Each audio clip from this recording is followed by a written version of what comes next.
come today in front of me HTC DESIRE 628, and I will show you how to change lock screen wallpaper on this device.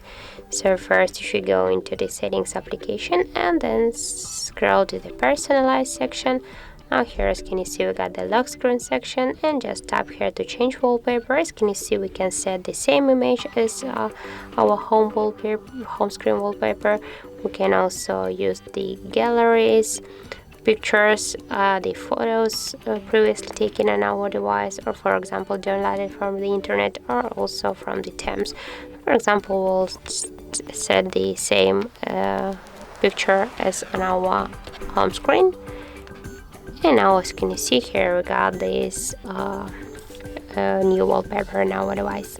So that's how it looks. Thank you guys for watching, and if you found this video helpful, don't forget to leave a like, comment and to subscribe our channel.